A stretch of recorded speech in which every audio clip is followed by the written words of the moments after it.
ونصلي على رسوله الكريم أما بعد أعوذ بالله من الشيطان الرجيم بسم الله الرحمن الرحيم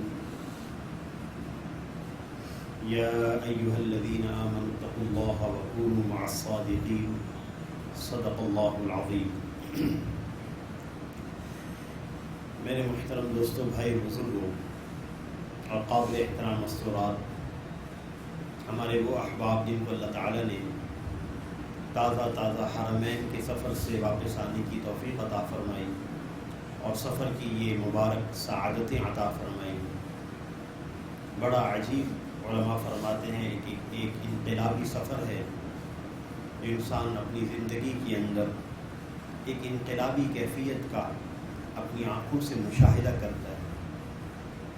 جتنی بھی عبادات ہیں، اللہ رب العزت نے ہر عبادت کے اندر ایک خاص اثر رکھا ہے.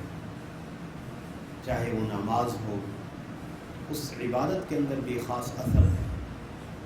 قرآن پاک میں آتا ہے ان الصلاۃ تنہی عن الفحشاء والمنکر. نماز بے حیائی سے روکتی ہے، نماز برے کاموں سے روکتی ہے. اللہ تعالیٰ نے نماز کے اندر ایک اثر رکھا.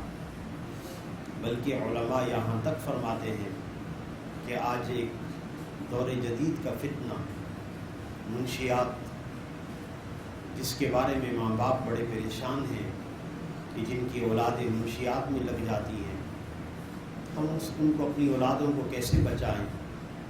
تو قرآن پاک میں جہاں منشیات کی نجاست کا ذکر ہے، جس کو اللہ تعالیٰ نے نجاست فرمایا، غلاظت فرمایا، وہاں اللہ تعالیٰ نے اس کے اثرات کو بھی بیان کیے ہیں. وَيَصُدَّكُمْ عَنْ ذِكْرِ اللَّهِ وَعَنِ الصَّلَاةِ، کہ یہ منشیات کا استعمال انسان کو اللہ کے ذکر سے اور نماز سے روک دیتا ہے. علماء نے یہاں لکھا ہے کہ یہ نماز کا ذکر اللہ نے کیوں فرمایا، تو فرمایا کہ نماز کے اندر اللہ نے کیسا اثر رکھا ہے. اللہ تعالیٰ اس کی برکت سے منشیات میں مبتلا انسان کو منشیات سے محفوظ فرما دیتے ہیں. تو نماز کے اندر اثرات ہیں. بے حیائی سے انسان بچ جاتا ہے، برے کاموں سے بچتا ہے. اللہ تعالیٰ نے روزے کے اندر بھی اثر رکھا ہے.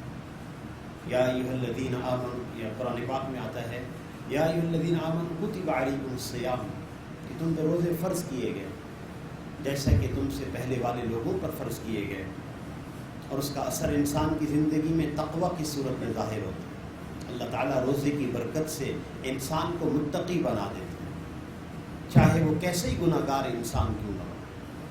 ایک آدمی ایسا جو بے نمازی ہو، گناہ گار انسان ہو، صبح شام اللہ کی نامعصیت میں مبتلا ہو، لیکن روزہ رکھتا ہے، بند کمرے میں جا کر یہ نافرمانی کرنے والا انسان نہ کھانا کھاتا ہے نہ پانی پیتا ہے، اللہ تعالیٰ نے اس کا اثر اس کی زندگی پر ظاہر کیا، چاہے کیسے ہی انسان کیوں نہیں تھا.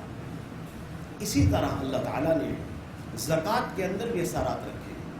زکوٰۃ ایک عبادت، اللہ رب العزت اس کی برکت سے انسان کی زندگی میں تبدیلی لاتے ہیں کہ اس کا مال پاک ہو جاتا ہے، اس کو لوگوں کی مدد کر کے خوشی ہوتی ہے.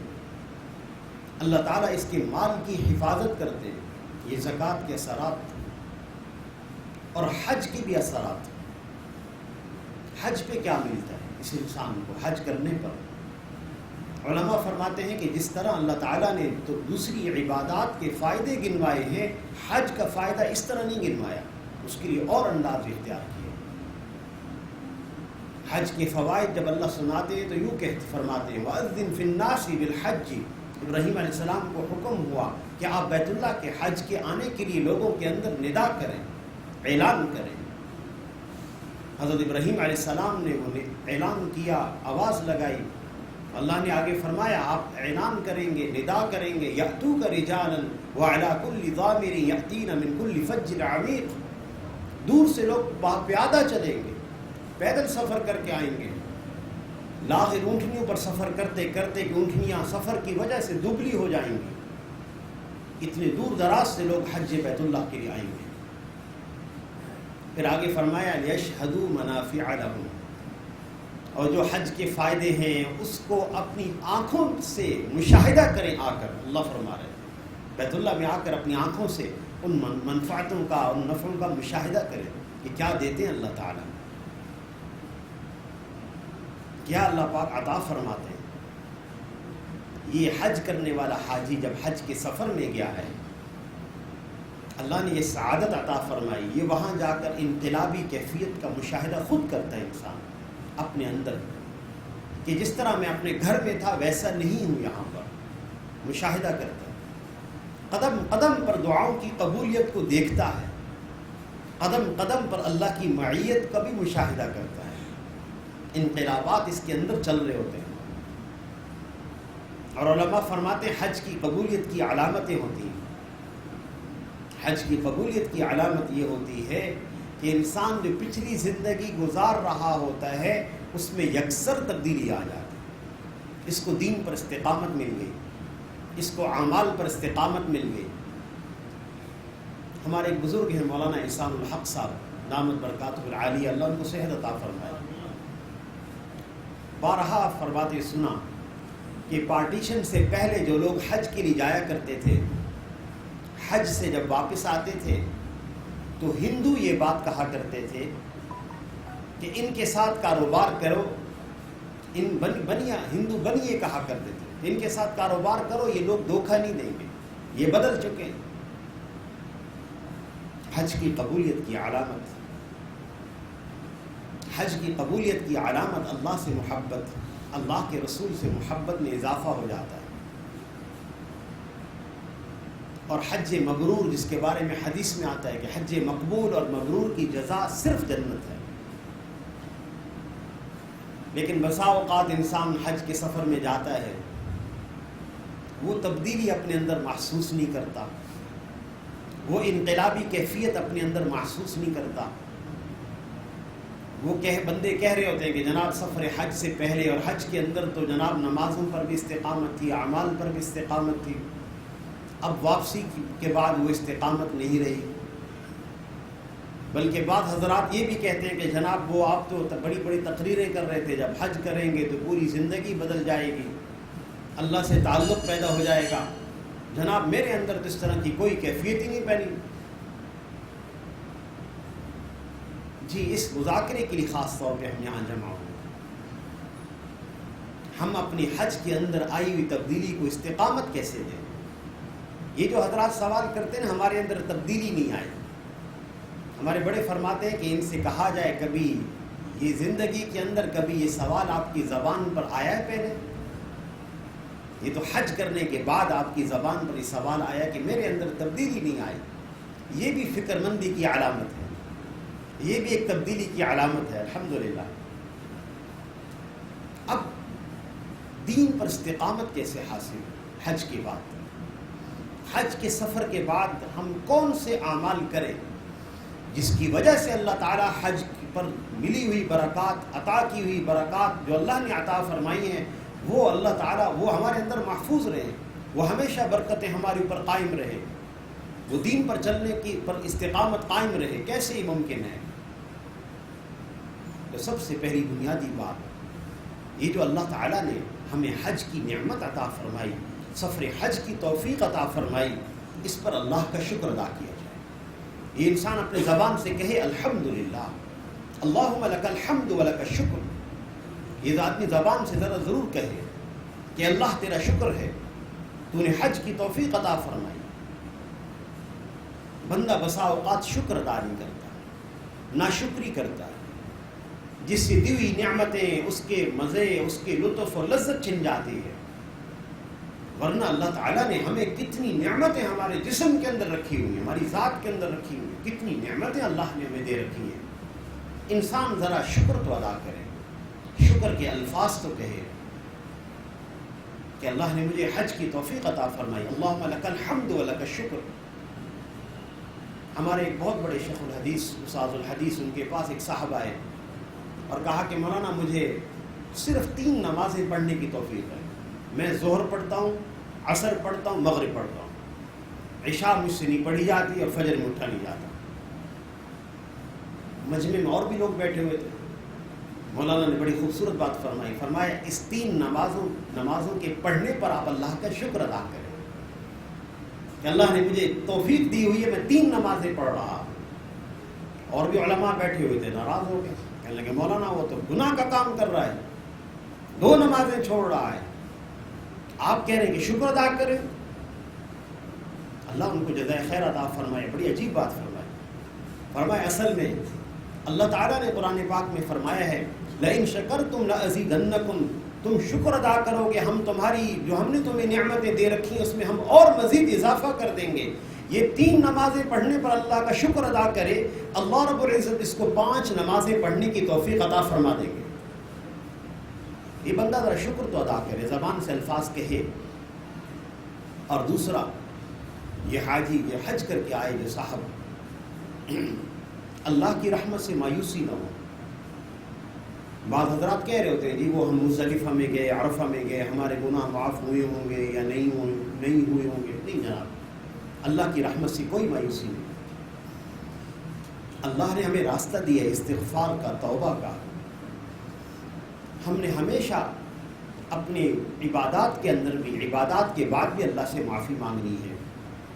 بلکہ علماء فرماتے ہیں کہ انسان چاہے تو 1-2 منٹ کے اندر اللہ کا ولی بن جاتا ہے. گناہ گار سے گناہ گار انسان بیٹھے بیٹھے وہ اپنے دل کے اندر یہ خیال لائے کہ اللہ مجھ سے جو گناہ ہو گیا مجھے معاف فرما دیں، آئندہ نہیں کروں گا.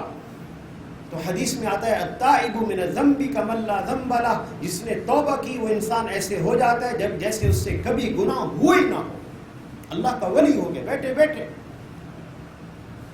انسان توبہ کر لے، استغفار کر لے، اللہ کی رحمت سے مایوس نہ ہو، اللہ کا شکر ادا کر لے.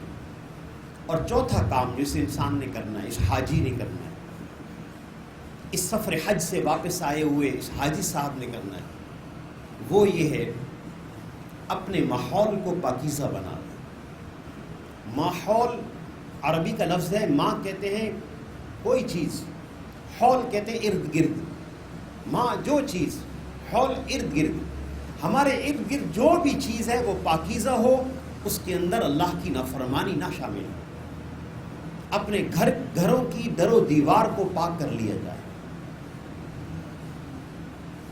اپنے گھر کے ماحول کو پاکیزہ بنا لے. پاکیزہ بنانے کا مطلب یہ ہے اللہ کی نافرمانی گھر کے اندر نہ ہو. یہ انسان جس سواری میں سفر کرتا ہے اس سواری کے ماحول کو پاکیزہ کر لے. اس کی سواری کے اندر اللہ کی نافرمانی کا کوئی سامان موجود نہ ہو. یہ جس دفتر میں ملازمت کرتا ہے، جس جگہ یہ انسان جاب کر رہا ہے، اس دفتر کے ماحول کو پاکیزہ بنانے کی کوشش کرے. ایک حاجی صاحب اس بات پر محنت کرو، مشکل نہیں انشاءاللہ، آسان. اللہ تعالیٰ دین پر استقامت عطا فرمائیں گے. یہ حاجی صاحب اپنے اندر بڑے انقلابی کیفیتوں کو لے کر آئے، اس کو معلوم نہیں. بعض دفعہ انسان کے اندر تبدیلی آتی ہے، وہ اس کو خود پتہ نہیں چلتا، لیکن سمجھدار بصیرت رکھنے والے انسان بتاتے ہیں جناب آپ کے اندر یہ تبدیلی آ چکی ہے، ان کو خود پتہ نہیں ہوتا. یہ حاجی صاحب کے اندر تبدیلی آ چکی ہے. اب تبدیلی کی حفاظت، ہم اپنے اندر اس تبدیلی کی حفاظت کیسے کریں؟ ہم کس طرح استقامت اختیار کر پائیں؟ جی چھوٹی چھوٹی باتیں، مشکل نہیں، آسان، لیکن آپ ذرا غور سے سنیں گے. کوئی مشکل بات نہیں ہے اس مجلس کے اندر، بڑی آسان بات ہے انشاءاللہ. ہم نے کن باتوں کو اپنی زندگی کے اندر جگہ دینی ہے، اب کن باتوں کا اہتمام کرنا ہے. آپ صلی اللہ علیہ وسلم کے پاس جبرائیل علیہ السلام تشریف لائے. مشہور قصہ ہے حدیث جبرائیل جسے کہتے ہیں. انسانی شکل میں داخل ہوئے، سارا مجمع بیٹھا ہوا تھا، بیچ میں آ گئے، نبی صلی اللہ علیہ وسلم کے ساتھ گھٹنے سے گھٹنے جوڑ کر بیٹھ گئے اور انہوں نے چند سوالات کیے. یہ تربیت تھی بنیادی ہر انسان کی، جس تربیت سے انسان کبھی غافل نہ ہو. سوال کیا فاخبرنی عن الایمان، اے محمد صلی اللہ علیہ وسلم آپ مجھے ایمان کے بارے میں بتلائیں کہ ایمان کیا چیز ہے. آپ نے فرمایا ان تؤمن باللہ وملائکتہ، اللہ پر ایمان لانا، اللہ کے فرشتوں پر ایمان لانا. یہ ایمانیات کو بیان کیا گیا. یہ حاجی صاحب اب ان ایمانیات پر محنت کریں گے. ان تؤمن باللہ، اللہ پر ایمان لانا. اللہ پر ایمان لانے کا کیا مطلب؟ الحمدللہ ہم سب نے کلمہ لا الہ الا اللہ پڑھ کے اقرار کیا ہے اور اللہ تعالیٰ نے ہمیں ایمان والا بنایا ہے. اب یہ حاجی صاحب اپنے ایمان پر محنت کریں گے. علماء فرماتے ہیں ایمان کے اعلیٰ درجوں میں یہ بات ہے کہ انسان اس درجے تک پہنچ جائے کہ اس کی ایمانی کیفیت اس مقام تک پہنچے کہ اللہ مجھے دیکھ رہے ہیں، اللہ مجھے دیکھ رہے ہیں. بڑی اعلیٰ کیفیت اللہ ہمیں عطا فرمائے. اس انسان کی زندگی بن جاتی ہے اللہ مجھے دیکھ رہے ہیں. ابو حازم تابعی مشہور ایک خلیفہ کے پاس گئے، سلیمان بن عبد الملک. اس نے کہا کہ جناب کوئی نصیحت کی بات فرما دیں. بڑی عجیب بات فرمایا کہ جناب ہر انسان کے اندر اللہ کی اتنی جلالت اور اتنی عظمت ہونی چاہیے کہ جن جگہوں سے اللہ نے روکا ہے اس انسان کو کبھی اللہ وہاں حاضر نہ پائے، اور جن جگہوں پر آنے کا حکم دیا ہے اس انسان کو اللہ کبھی وہاں غیر حاضر نہ پائے. اللہ ہمیں دیکھ رہے ہیں.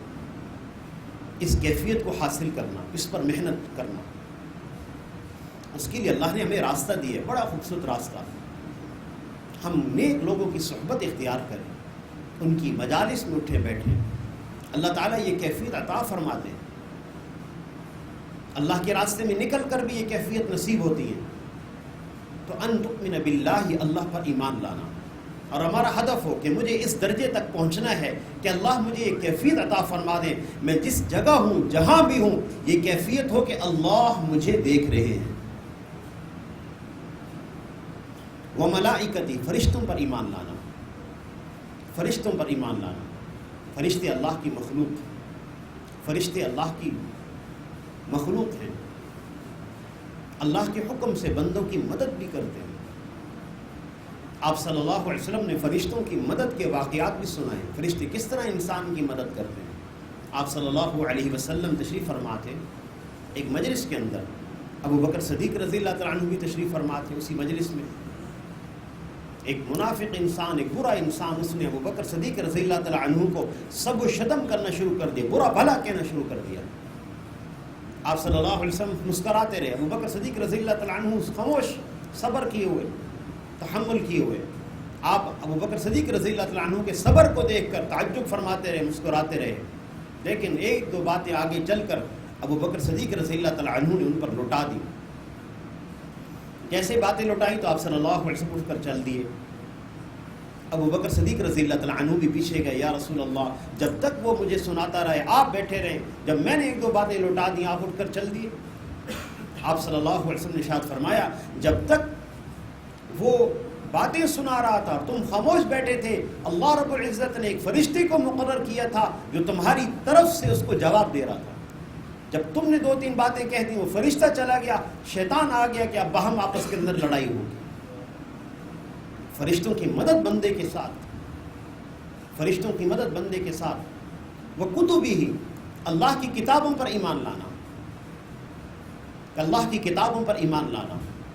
یہ حاجی صاحب جو حج کر کے ابھی آئے الحمدللہ، ان کو اللہ تعالیٰ نے سعادت عطا فرمائی. انہوں نے وہاں حرم کے اندر قرآن پاک کی تلاوت کی سماعت کی. انہوں نے مسجد نبوی کے اندر قرآن پاک کی تلاوت کی سماعت کی، اور عجیب کیفیت طاری ہوتی اس تلاوت کو سنتے ہوئے جو بیت اللہ کے اندر ہے یا حرم نبوی کے اندر ہے. اب یہ کیفیات کیسے محفوظ رہیں؟ اللہ ہمیں قرآن کی تلاوت کے سننے کی لذت عطا فرمائے، قرآن پاک پڑھنے کی توفیق عطا فرمائے. کتاب اللہ پر ایمان لانے کا مطلب یہ بھی ہے کہ انسان اس قرآن کی تلاوت کرے.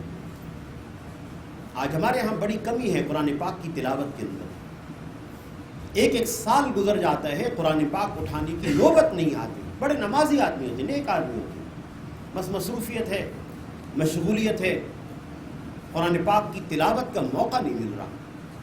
ٹھیک، یہ نماز کے اندر قرآن کی تلاوت کرتے ہیں، بس ان کو موقع نہیں مل رہا کہ کتاب اللہ اٹھا کے اس کو دیکھ کر اس کی تلاوت کریں. گزارش ہے معذرت کے ساتھ چند باتیں عرض کرنی. ایک زمانہ ایسا تھا ہمارے گھروں کے اندر قرآن کی تلاوت کی آواز آیا کرتی تھی، قرآن کی تلاوت ہوتی تھی. جب تک ہمارے بوڑھے لوگ موجود تھے ہمارے گھروں کے کونے ان کی تلاوت کی آواز سے آباد تھے. جب سے بوڑھے لوگ گئے ہیں گھروں میں قرآن کی تلاوت کی آواز نہیں آتی، کیونکہ آج کا نوجوان بھی بڑا مصروف ہے، آج کی نوجوان لڑکی بھی بڑی مصروف ہے، گھر کی خاتون بھی بڑی مصروف ہے، وقت نہیں ملتا. اچھا، پھر تلاوت کی نوبت جب آتی ہے تو یاد رکھیے، معذرت کے ساتھ پہلے آپ سے معذرت کر رہے ہیں کہ جب تلاوت کا موقع ملتا ہے تو اس طرح تلاوت کہ جیسے انسان اخبار پڑھ رہا ہو، زبان بھی بند ہے، ہونٹ بھی بند ہے. اخبار کے جیسا مطالعہ کرتا ہے آدمی، اس طرح قرآن پاک پڑھ رہا ہے، عورتیں بھی اس طرح پڑھ رہی ہیں. علماء واضح فرماتے ہیں کہ انسان کے ہونٹ حرکت نہ کر رہے ہوں، زبان حرکت نہ کر رہی ہو، ہونٹ بند کر کے نماز انسان قرآن پاک کی تلاوت کر رہا ہو اور دیکھ رہا ہو، وہ سجدہ تلاوت کی آیت پڑھ جائے، اس پر سجدہ تلاوت واجب نہیں ہوتا، اس کی تلاوت نہیں ہے. اگر یہ عورت، یہ مرد نماز کے اندر اس طرح تلاوت کرے کہ ان کے ہونٹ حرکت نہ کرے، ان کی زبان حرکت نہ کرے، علماء کرام بیٹھے ہوئے ہیں، پوچھ سکتے ہیں کہ اس کی نماز نہیں ہوتی. اس تلاوت کا اثر انسان کی زندگی پر نہیں ہوگا. حاجی صاحب اگر استقامت چاہتے ہیں تو آپ صلی اللہ علیہ وسلم کے ارشاد ہے، ان هذه القلوب تصدع، یہ دلوں کو زنگ لگ جاتا ہے جیسے لوہے کو پانی لگنے سے زنگ لگ جاتا ہے. صحابہ کرام نے عرض کیا، یا رسول اللہ، اس کی جلا کی کیا صورت ہے؟ آپ نے فرمایا، موت کو یاد کرنا اور قرآن پاک کی تلاوت کرنا. 3 سے 4 منٹ، بلکہ ہمارے بہت بڑے عالم، بہت بڑے مفتی صاحب، مفتی رفیع عثمانی صاحب فرماتے ہیں 3 منٹ تلاوت کر لیجئے. روزانہ صبح کے وقت اٹھ کر ہر بچہ بچی اتنا اہتمام کروا دیجئے، صرف 3 منٹ قرآن پاک کی تلاوت کر لیں. 3 منٹ اہتمام تو کرائیے. اللہ تعالیٰ انشاءاللہ توفیق عطا فرمائیں گے، پورے قرآن پاک کی تلاوت کی توفیق مل جائے گی انشاءاللہ. 3 4 منٹ 5 منٹ بس. آپ صلی اللہ علیہ وسلم کے ارشاد ہے، بہترین اعمال وہ ہیں جو ہمیشہ ہوں اور اگرچہ تھوڑے ہوں. یہ نہیں کہ آدمی ایک دفعہ جناب 5 10 پارے تلاوت کر لی اور اس کے بعد پھر چھٹی، 6 8 8 مہینے ہو گئے، قرآن پاک کھول کر نہیں دیکھا. نہیں، 3 4 منٹ تلاوت کر لیجیے. اتنا وقت تو سبھی کے پاس ہے. زبان کو حرکت دیں. اور جس گھر میں قرآن پڑھا جاتا ہے، جس گھر میں قرآن پڑھا جاتا ہے، حضرت شیخ نے فضائل کے اندر حدیث کو لکھا، جس گھر میں تلاوت ہو رہی ہوتی، 3 4 منٹ کی تلاوت ہوئی، گھروں کے اندر ہر بچے نے کی، تو حدیث میں آتا ہے، حفتہم الملائکہ غشیتہم الرحمہ وانزلت علیہم السکینہ. جس گھر میں قرآن پڑھا جاتا ہے، رحمت کے فرشتے اس گھر کو گھیر لیتے ہیں، اللہ کی رحمت اس گھر کو ڈھانپ لیتی ہے اور اللہ اس گھر والوں پہ اپنا سکون نازل فرماتے ہیں. گھر کے تمام مکین سکون کے اندر ہوں گے قرآن پاک کی تلاوت. اس کے ساتھ ایک چھوٹی سی چیز اور جوڑ لیں. حجاج کرام مسجد نبوی شریف گئے، حضور صلی اللہ علیہ وسلم کے روضہ مبارک کے سامنے جب کھڑے ہو کر درود پڑھ رہے تھے، ان کے قلب کے اندر محبت کی موجیں زن تھیں. وہ کیفیت اب نہیں ہے. حاجی صاحب کہتے ہیں وہ کیفیت نہیں ہے اب.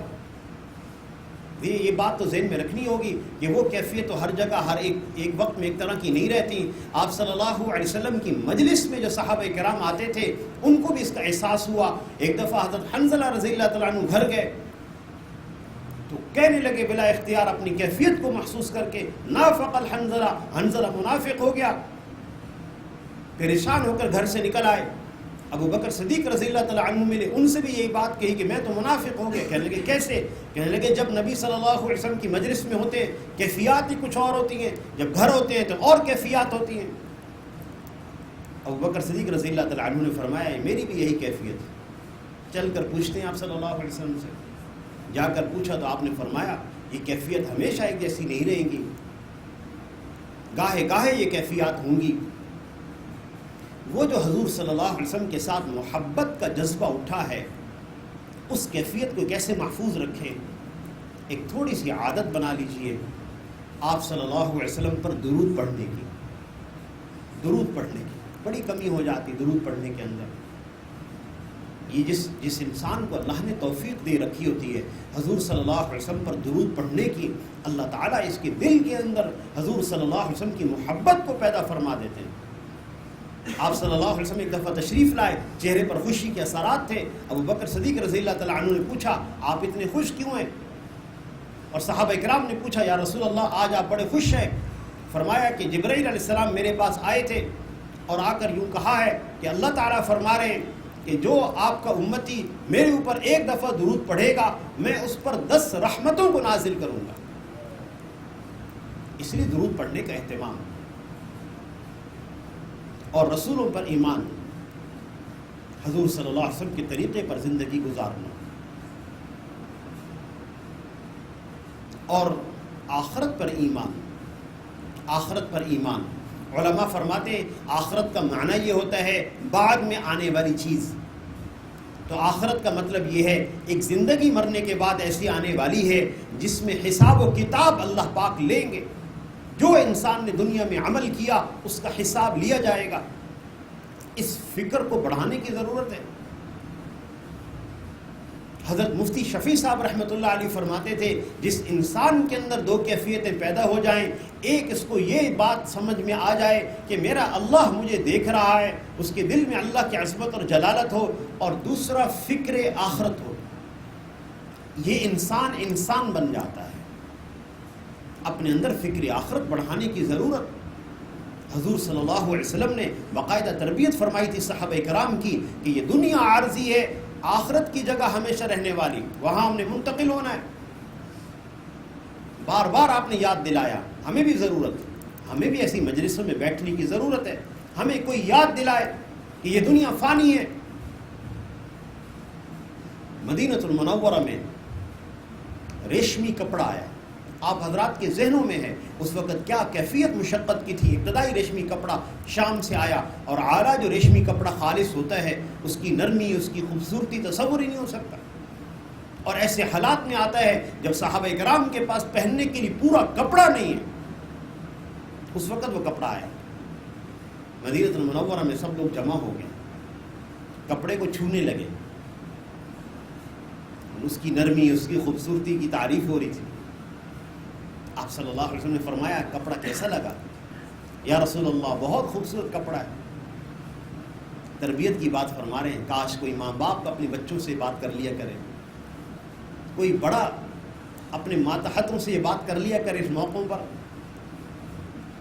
آپ نے فرمایا قریبی ابھی سعد بن معاذ رضی اللہ تعالیٰ عنہ کی شہادت ہوئی تھی. آپ نے فرمایا لمنادیل سعد بن معاذ افضل من هذه في الجنة. جو اللہ تعالیٰ نے سعد بن معاذ رضی اللہ تعالیٰ عنہ کو کپڑا دیا ہے جنت میں وہ اس سے بہت بہتر ہے. تربیت دنیا سے آخرت کی طرف توجہ دلانا. انسان بھول جاتا ہے، انسان نسیان سے بھول جاتا ہے. ہمیں اپنی آخرت کو یاد رکھنا ہے. اور پھر جبرائیل علیہ السلام نے آپ صلی اللہ علیہ وسلم سے سوال کیا فَأَخْبِرْنِي عَنِ الْإِسْلَامِ. اسلام کے بارے میں بتائیے. بڑا آسان، یہ بڑے آسان جواب، کوئی مشکل نہیں. انشاءاللہ آپ سنیں گے توجہ سے 2-4 باتیں انشاءاللہ اہم آپ سے عرض کرنی ہے، بڑی بنیادی باتیں جو ہماری ضرورت ہے. آپ نے فرمایا ان تشہد اللہ الہ الا اللہ. اسلام یہ ہے کہ تم اس بات کی گواہی دو کہ اللہ کے سوا کوئی معبود نہیں. الحمدللہ اللہ تعالیٰ نے ہم سب کو اس بات کی توفیق دے رکھی. اور دوسری بات فرمائی نماز کو قائم کرو. اور پھر فرمایا کہ زکوٰۃ ادا کرو، رمضان کے روزے رکھو، بیت اللہ کا حج کرو. آپ تھوڑی سی توجہ فرما. فرض ہوتا ہے. اس فرضیت کو ادا کرنے کے بعد اس انسان کے پاس کروڑوں روپے بھی آ جائیں، حج فرض نہیں. اور رمضان کے روزے سال میں 1 دفعہ 1 مہینہ. اور زکوٰۃ صاحب استطاعت پر ہے اور وہ بھی سال میں 1 دفعہ. رہ سہ کر ایک ہی عبادت رہ جاتی ہے جس کو روزانہ کرنا، وہ نماز ہے. وہ نماز ہے، صرف ایک عبادت، زیادہ نہیں ہے، آسان ہے. اور اس پر استقامت کا طریقہ بھی بتایا. نماز قائم کرو، نماز قائم کرو. نماز کے پڑھنے کا حکم قرآن پاک میں صرف 2-3 جگہ آیا ہے، باقی سب جگہ نماز کو قائم کرنے کا حکم آیا ہے. یہ قائم کرنے کا مطلب کیا ہوتا ہے؟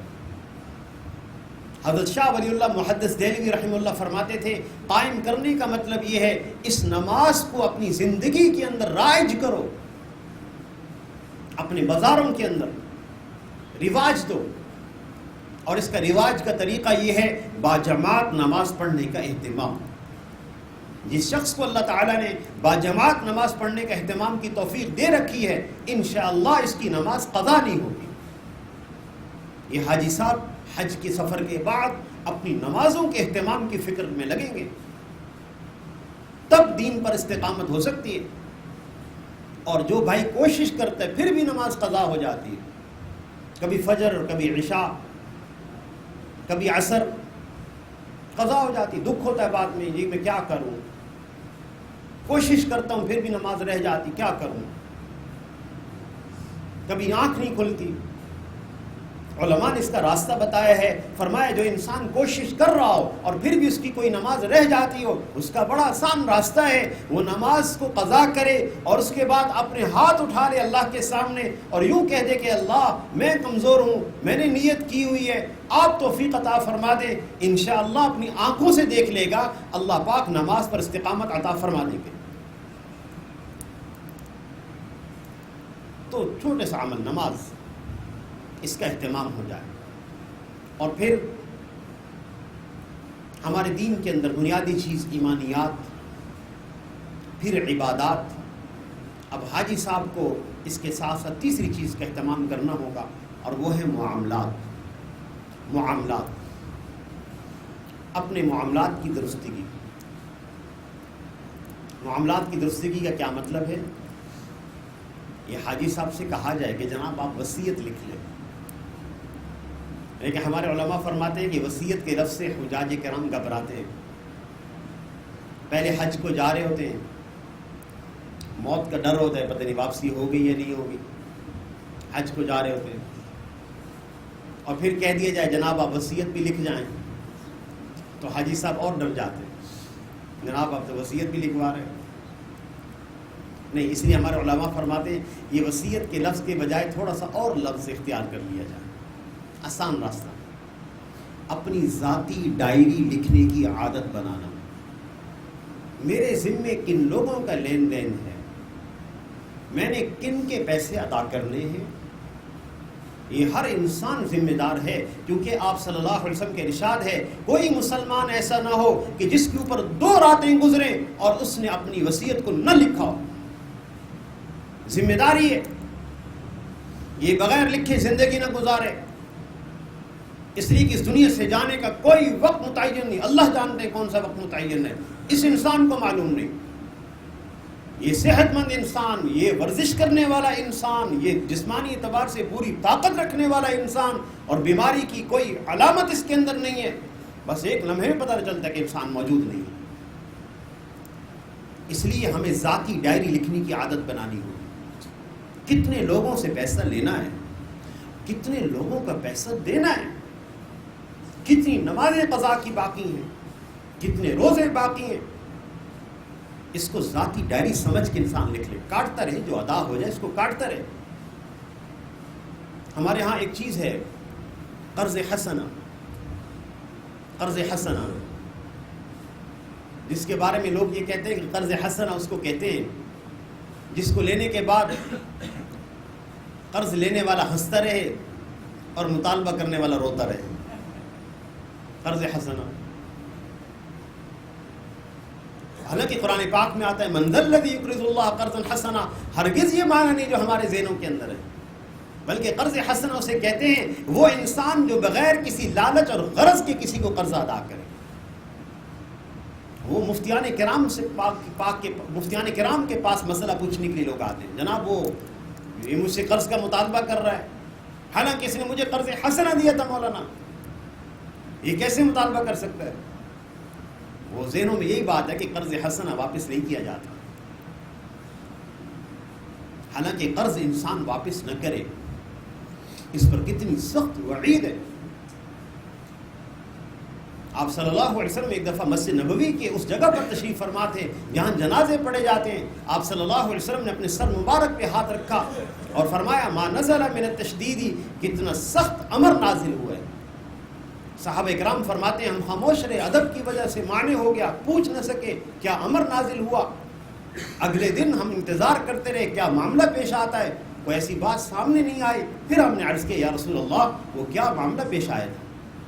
آپ نے فرمایا ایک فرشتہ میرے پاس آیا اور اس نے آ کر یہ بتایا جس انسان نے قرض لیا ہو، مال کسی کا لیا ہو، پھر اس کو واپس نہ کرے، پھر انسان اللہ کی راہ میں شہید ہو جائے، پھر زندہ کیا جائے، پھر شہید ہو جائے، پھر زندہ کیا جائے، پھر شہید ہو جائے، پھر زندہ کیا جائے، جنت میں داخل نہیں ہو سکتا جب تک قرض ادا نہ کرے۔ کتنا سخت معاملہ، اس لیے اپنے مالی معاملات کو صاف رکھنے کے لیے ڈائری لکھی جائے۔ اور ہم نے اپنے بزرگوں سے بات سنی، بڑوں سے سنی، جو شخص لکھ لیتا ہے کہ میں نے یہ قرضہ دینا ہے اور پھر ڈائری دیکھتا رہتا ہے، یاد دلاتا رہتا، اس کو یاد دلاتی رہتی اس کو تحریر، میں نے یہ رقم لوگوں کی دینی ہے، اور اس کے اندر استطاعت نہیں ہوتی دینے کی، اس کے اندر اتنی اللہ نے اس کو وسعت نہیں دی ہوتی دینے کی، لیکن وہ اللہ سے مانگتا ہے اے اللہ آپ مجھے توفیق عطا فرما دیں، میں یہ قرض چکا دوں، الحمدللہ اللہ اس کو وہ توفیق عطا فرما دیتے ہیں، اس کا قرض ادا ہو جاتا ہے۔ کتنے واقعات بزرگوں کے ایسے سامنے ہیں، اللہ پاک ان کا قرض ادا کروا دیتے ہیں۔ اس لیے قرض کی ادائیگی کی فکر کرنا، اور معاملات کے اندر ایک بڑی اہم بات وراثت میں حق ادا کرنا، یہ حاجی صاحب فکر کریں، یہ حاجی صاحب فکر فرمائیں، وراثت کو ادا کرنا۔ کتنے لوگ ہمارے وراثت کے معاملے میں ایسے ہوتے ہیں جو کمزور ہوتے ہیں، لڑکیاں، عورتیں، کمزور فریق، وراثت میں حق بنتا ہے، نہیں لے سکتا وہ ہم سے، بہنیں نہیں لے سکتی، بھائی صاف کہہ دیتے ہیں وراثت لینی ہے تو پھر یہاں دروازے گھر کے بند ہیں، لے لو وراثت، ملاقات نہیں رکھنی۔ پھر یہ انسان وراثت نہ دے کسی کو معاملات کے اندر۔ حدیث میں آتا ہے آپ صلی اللہ علیہ وسلم کا ارشاد ہے من قطع میراث وارثہ، جو شخص کسی وارث کو اس کی وراثت سے محروم کر دے، اللہ رب العزت اس کی وہ وراثت جو جنت میں ہے اس سے محروم فرما دیں گے۔ میں اپنی بات آپ کی طرف نقل نہیں کرنا چاہتا، محدثین نے صاف لکھا ہے، محدثین نے صاف لکھا ہے کہ جس شخص نے وراثت میں حق مارا ہوا ہو، چاہے وہ اللہ کی راہ میں جہاد کرے جو سب سے اعلیٰ مقام اور مرتبہ اور فضیلت کی بات ہے، چاہے وہ شخص صدقات دینے والا ہو، چاہے وہ شخص کوئی بھی نیک عمل کرنے والا ہو، اس حدیث کی وضاحت سے بات معلوم ہوتی ہے، اس کی تشریح سے یہ بات سامنے آتی ہے کہ یہ انسان اول وہلہ میں، پہلی مرتبہ میں جنت میں داخل نہیں ہوگا جب تک اپنی سزا پوری نہ کر لے۔ اس لیے وراثت کا حق ادا کیا جائے، وصیت کو لکھا جائے، اور پھر اپنے معاملات کی درستگی کی حاجی صاحب ترتیب یہ بنائیں گے، تعاشروا کالاخوان وتعاملوا کالاجانب۔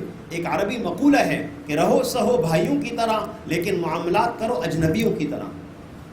اپنے بھائی سے بھی معاملہ اجنبیوں کی طرح کیجئے، لین دین کا معاملہ یہ نہیں ہونا چاہیے بھائی بھول جائے پیسے دے کر، یہ کیا بات ہے بھائی پیسے واپس مانگ رہا ہے، پھر کیا ہوا بھائی کیا ہوا، نہیں، یہ باپ بیٹا آپس میں معاملہ اجنبیوں کی طرح کرے۔ آج ہو کیا رہا ہے، ہم آپس کے اندر معاملات بھائیوں کی طرح کر رہے ہیں لیکن پھر رہنا سہنا اجنبیوں کی طرح ہو چکا ہے۔ بھائی خون کا پیاسا ہو جاتا ہے، ایک وقت آتا ہے، حالانکہ رشتے میں محبت کو بڑھنا چاہیے تھا، بھائی خون کا پیاسا ہو جاتا ہے۔ معاملات کو آپس میں صاف کرنا، اور معاملات کے اندر حضرت تھانوی رحمۃ اللہ علیہ ایک اور بات سکھاتے ہیں، وہ اس کا اہتمام ہو جائے، حاجی صاحب اس کا اہتمام کر لیں۔ العاریۃ مؤدات، مانگی ہوئی چیز کا واپس کرنا واجب ہے، جامع ترمذی کی روایت۔ حاجی صاحب اس کا اہتمام کر لیں، مانگی چیز کو واپس کریں۔ یہ ایک کپ چینی برابر سے منگوا لیا، ایک کپ دودھ منگوا لیا، کچھ پیاز منگوا لیے، اپنے بچوں کی عادت بنائیں یہ مانگی ہوئی چیز واپس کر کے آئے۔ العاریۃ مؤدات، یہ مانگی ہوئی چیز کا حکم قرض کی طرح ہے۔ العاریۃ مؤدات، مانگی ہوئی چیز کا لوٹانا واجب۔ آپ لوٹانے جائیں گے، آگے سے پڑوسی کہے گا جناب اس کی کیا ضرورت تھی، جناب وہ تو اتنی چھوٹی سی بات آپ واپس کر رہے ہیں. نہیں، آپ بالکل واپس کیجئے. اور اگر آپ نے واپس نہ کی اور 3-4 دفعہ مانگا، پھر 5ویں دفعہ چینی ہوگی بھی تو وہ نہیں دیں گے. نہیں، واپس کرنے کا اہتمام کرنا. اس لیے اپنے معاملات کو درست کیا جائے اور اپنی معاشرت کو درست کرنا. ہمارے دین کی 5 ہی بنیادیں ہیں: ایمانیات، عبادات، اور عبادت میں ایک چیز جو روزانہ کرنی، نماز آسان، اور تیسری چیز معاملات کو درست کرنا، اور چوتھی چیز اپنی معاشرت.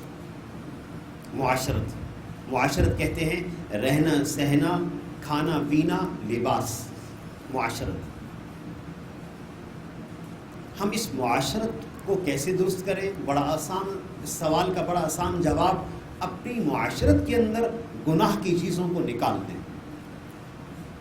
اللہ کی نافرمانی نہ لباس کے اندر ہو، اللہ کی نافرمانی نہ کھانے پینے کے اندر ہو، نہ اللہ کی نافرمانی رہنے سہنے کے اندر ہو. اس کی معاشرت عبادت بن گئی. اور آپ کو تعجب ہوگا، اللہ رب العزت نے حرام چیزوں کو تو بیان کیا ہے، حلال کو بیان نہیں کیا.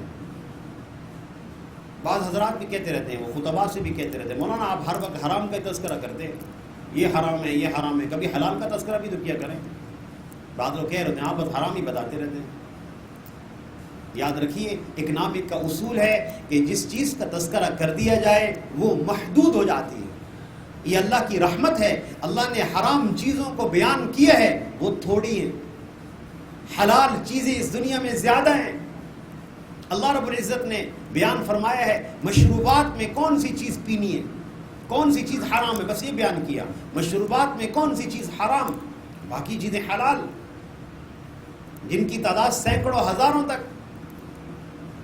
اور کھانے میں کون سی چیزیں حرام، محدود اللہ نے ذکر کیا، باقی ساری چیزیں حلال.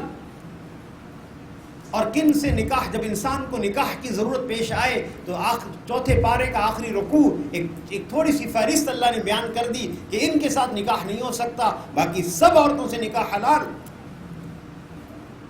اللہ نے حلال کو خوب وافر رکھا اس دنیا کے اندر، خوب رکھا. یہ اللہ کی رحمت ہے، اللہ کی رحمت ہے. اس لیے انسان اپنی معاشرت کو اگر اللہ کے حکم کے مطابق بنانا چاہے تو انتہائی آسان یہ قدم تو اٹھائے، یہ ہمت تو کرے. اللہ رب العزت اس کی معاشرت کو اپنے حکموں کے مطابق بنا دیں گے. ایک بڑی خوبصورت کتاب اسوہ رسول اکرم حضرت ڈاکٹر عبدالحی عارفی صاحب کی، اگر اس کتاب کا مطالعہ رہے انشاءاللہ یہ ساری باتیں سامنے آئیں گی. اور معاشرت کے اندر ایک بڑی خوبی کی بات، انسان جن کے ساتھ رہتا ہے، جن کے ساتھ زندگی گزارتا ہے، اپنی بیوی کے ساتھ، اپنے گھر والوں کے ساتھ، اپنے والدین کے ساتھ، اپنے بچوں کے ساتھ، ان کے ساتھ معاشرت کا وہ طرز اختیار کرے جو آپ صلی اللہ علیہ وسلم نے فرمایا. بڑا آسان. یہ اپنے ماں باپ کے ساتھ صلہ رحمی کر لے. کیا دیتے ہیں اللہ تعالیٰ اس پر؟ من احب ان یبسط له فی رزقہ، جو شخص یہ چاہتا ہے اللہ اس کے رزق کو بڑھا دے اور اس کی زندگی کو لمبا کر دے، اس کو چاہیے کہ صلہ رحمی کرے. اپنے خاندان کے ساتھ، اپنے والدین کے ساتھ، خصوصاً اپنے بھائیوں کے ساتھ صلہ رحمی کر لے. اللہ اس کے رزق کو بھی بڑھا دیں گے، اس کی عمر کو بھی لمبا کر دیں گے. بعض حضرات یہاں سوال کرتے ہیں، الجھ جاتے ہیں، مولانا یہ عمر تو طے ہے اللہ کی طرف سے، یہ کیسے لمبی ہو سکتی ہے؟ رزق بھی طے ہے، یہ کیسے بڑھ سکتا ہے؟ بعض حضرات سوال کرتے ہیں. اس سوال کا جواب محدثین نے ساتھ ہی لکھا ہے، فرمایا کہ اصل میں اس انسان کی تقدیر میں یہ بات لکھی ہوئی تھی کہ یہ صلہ رحمی کرے گا، اللہ اس کے رزق کو بھی بڑھا دیں گے، اللہ اس کی عمر کو بھی بڑھا دیں گے. اس کی تقدیر میں لکھا ہوا تھا. اس لیے صلہ رحمی کا اہتمام اور آپس کی معاشرت کے اندر بڑی بنیادی بات، جتنا انسان ہو سکے اپنے گھر والوں کے ساتھ، تعلق والوں کے ساتھ قطع تعلق ہی نہ کریں، بات چیت ختم نہ کریں. ایک ہی گھر کے اندر رہتے میاں بیوی، 1 سال ہو گیا ہے بیوی سے بات نہیں ہوئی، جی یہ باتیں موجود ہیں.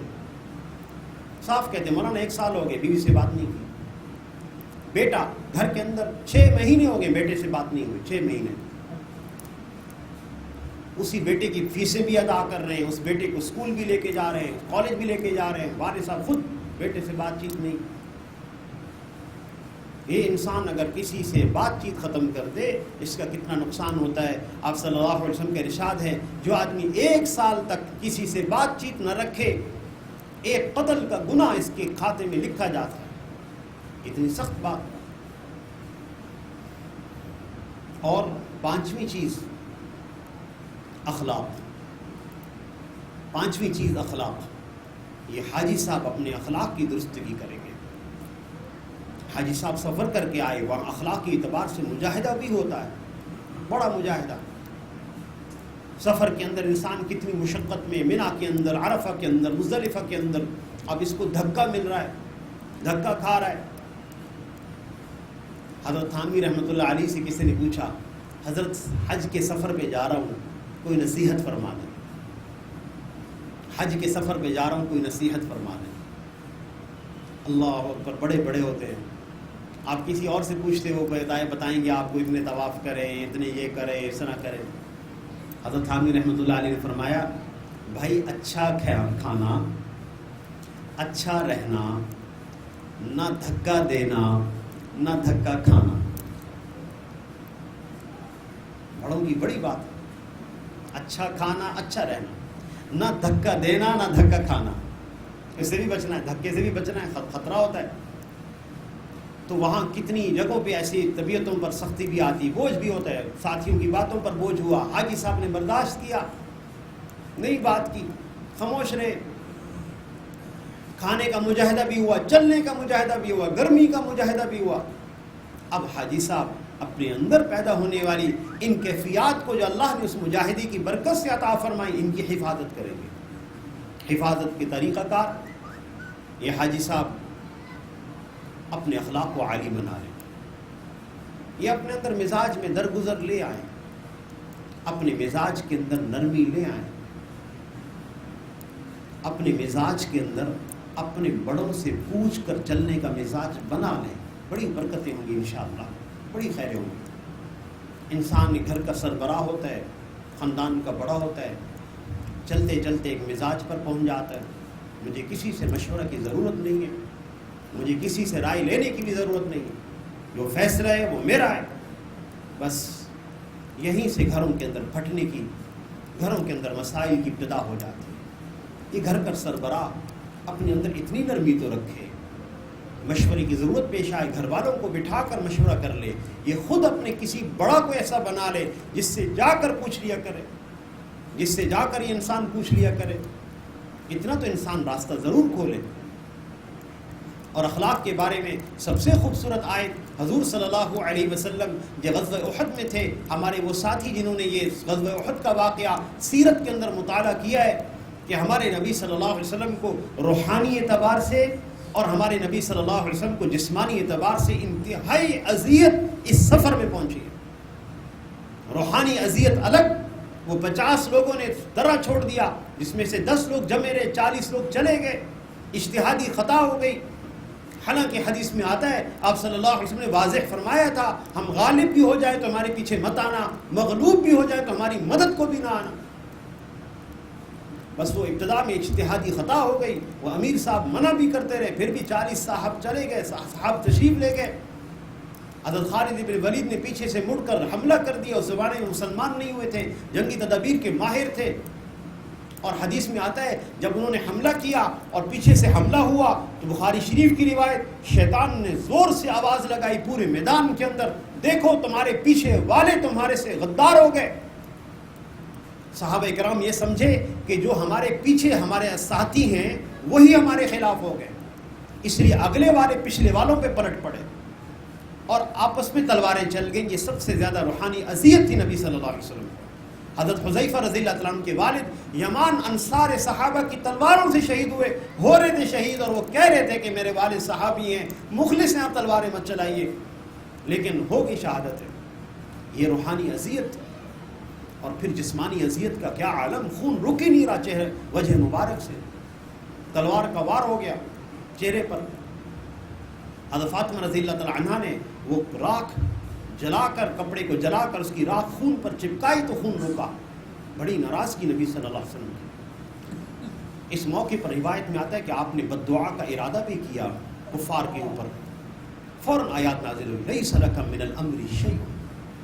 آپ کو اس معاملے میں اجازت نہیں ہے کہ آپ بد دعا کریں، آپ کو اجازت نہیں ہے. کیا ممکن ہے کہ اللہ توبہ قبول فرما لیں یا ان کو عذاب دے دیں؟ آپ صلی اللہ علیہ وسلم بد دعا نہیں فرمائی. پھر آپ صلی اللہ علیہ وسلم کی طبیعت پر بوجھ تھا صحابہ کرام کے اس عمل کی وجہ سے جو اجتہادی خطا ہو گئی تھی. اس موقع پر آیات نازل ہوئی، وہ ہم سب کے لیے تعلیم ہے. جو آدمی ان آیات پر عمل کر لے گا، اپنی آنکھوں سے دیکھ لے گا کہ معاشرے کے افراد اس کا اپنا بیٹا، اس کے اپنے بھائی اس کے قریب ہو جائیں گے، اس کی بیوی اس کے قریب ہو جائے گی، اس بیوی کے شوہر قریب ہو جائے گا، اولاد قریب ہو جائے گی. فَبِمَا رَحْمَةٍ مِّنَ اللَّهِ لِنْتَ لَهُمْ. اے نبی صلی اللہ علیہ وسلم، اللہ خبر دے رہے ہیں ہماری رحمت ہے کہ اللہ نے آپ کے اندر نرمی رکھی ہوئی ہے. اگر آپ کے اندر سختی ہوتی یہ لوگ آپ کو چھوڑ کے چلے جاتے. صحابہ کرام کا مجمع اور حضور صلی اللہ علیہ وسلم میں جتنی محاسن خوبیاں اللہ نے جمع کی ہیں، کسی انسان کے اندر وہ خوبیاں نہیں ہیں.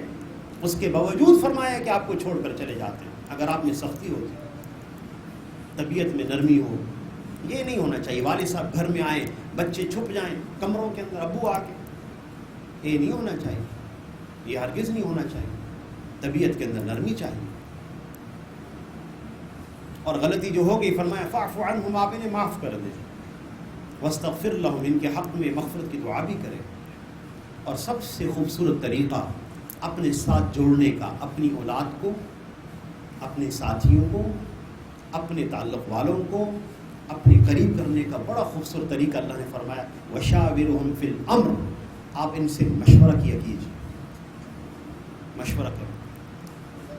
حالانکہ حدیث میں واضح آتا ہے، آپ صلی اللہ علیہ وسلم نے ارشاد فرمایا اللہ اس کے رسول کو کوئی ضرورت نہیں مشورے کی. واضح حدیث میں آتا ہے، بیان القرآن کے اندر تھانوی رحمۃ اللہ علیہ نے اس حدیث کو نقل کیا ہے. اللہ اس کے رسول کو مشورے کی ضرورت نہیں ہے، اللہ نے اس کو اپنی امت کے لیے رحمت بنایا ہے. جب بھی آپ دیکھیں اولاد دور ہو رہی ہے، بھائی دور ہو رہے ہیں، وشاورہم فی الامر، بٹھا لیجیے، مشورہ کیجیے کسی کام کے بارے میں. آپ دیکھیں گے کہ وہ آپ پر جان چھڑکنے والے ہو جائیں گے، محبت کرنے لگیں گے.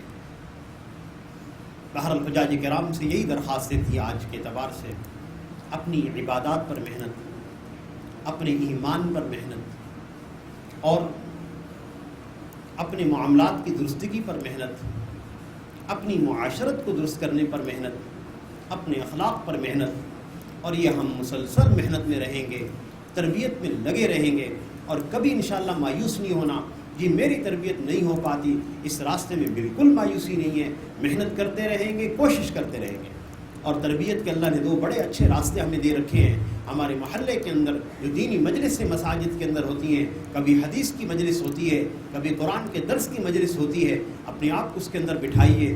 اور ایک اور خوبصورت راستہ، کبھی موقع ملے ہمت کیجیے، حدود اور قیود کی رعایت کرتے ہوئے کسی کے حقوق ضائع نہ ہوتے ہوں، اللہ کے راستے میں نکل کر بھی اپنی ان کیفیات کو پکا کرنا کوشش کریں گے انشاءاللہ. اللہ تعالیٰ سے دعا ہے اللہ پاک ہم سب کو عمل کرنے کی توفیق عطا فرمائے.